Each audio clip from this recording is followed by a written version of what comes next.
I was talking to my daughter this morning, and the topic came up with respect to the power, the gift of discernment. We were standing in my bedroom here, and I stood in front of the mirror,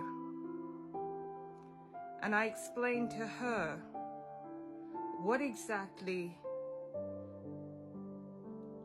it is, or how I could best explain what it means to be given the gift of sight. And I asked her to look at her reflection in the mirror, and I explained to her that only one of the things that we're seeing is real. There's her, the real person, and then there's her reflection. She didn't understand where I was going with it, but I asked her to give me a bit of grace and let me explain. And I ask you for the same. The same as your reflection. When you look at yourself in the mirror, there is good and there's evil. Evil will always try to reflect the same. It may come across as if it's good, it's coming from a good place. But when you're given the gift of discernment, you are able to identify what is real and what is not real. That's why I encourage everyone to pick up their Bible and know the truth. We are in the end times, and unless we know exactly what the Bible says, there will always be someone who may come by and may try to impress upon you or sell you something that is not so. I commend a lot of you young adults and teenagers, because you have the gift of discernment, but you have no idea how great it has been given to you.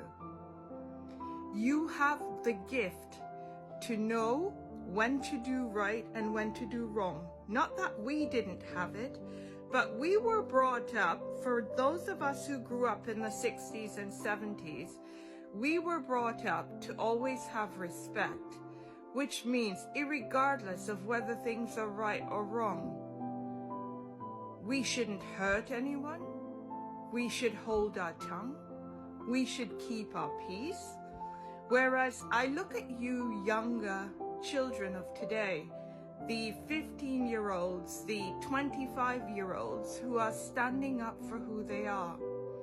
I see so many of you join the workforce, and I would wonder, one minute you're in this job, the next minute you're in another job, and I struggle to keep up with exactly where most of the young folks in my life are working or what they're doing, simply because they do not sit and allow a lot of things that we would. Most of us are in our current position 20, 30 years. And why do we do it? Why do we continue to stay? It's not because it's been a happy place. We've somehow, because of our upbringing, become comfortable. Very afraid, I would say, to make an attempt to try something different, on the account that we may fail. So because we're doing something that we're not happy with, we're looking at our age, all these things come into play, and we end up staying. And it's wrong, because for young folks, they are saying if they go into a job and they realize that they're being pushed, or they feel that they're being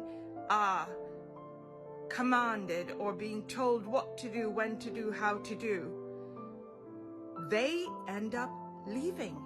it doesn't matter the amount of money that they offered to start or whatever the case may be. The minute they realize that the very power they have is being taken away from them or being removed from them, they are out of there. And I want to say how much I admire you younger people for being upfront and honest and for standing up. We're never too young or too old to learn from someone that's either older or younger than ourselves. I often tell my kids that being a parent does not come with a guide, and that we're both on a journey of learning.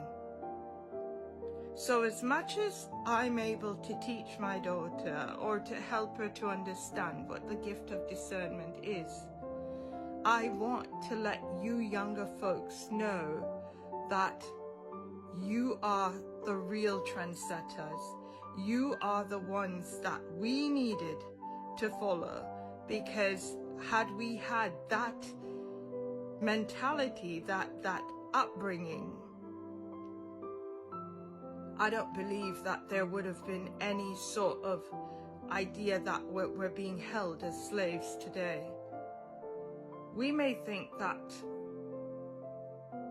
you guys are young and immature and impressionable, but I just want to let you know that there's one person out here that honestly admires and looks, I look forward to being taught more from you. You've made me realize that my age does not mean that I can't do what it is that I believe to be right and where I feel that I belong. I hope this message meets the ones that need it the most. We'll talk again soon. Bye for now.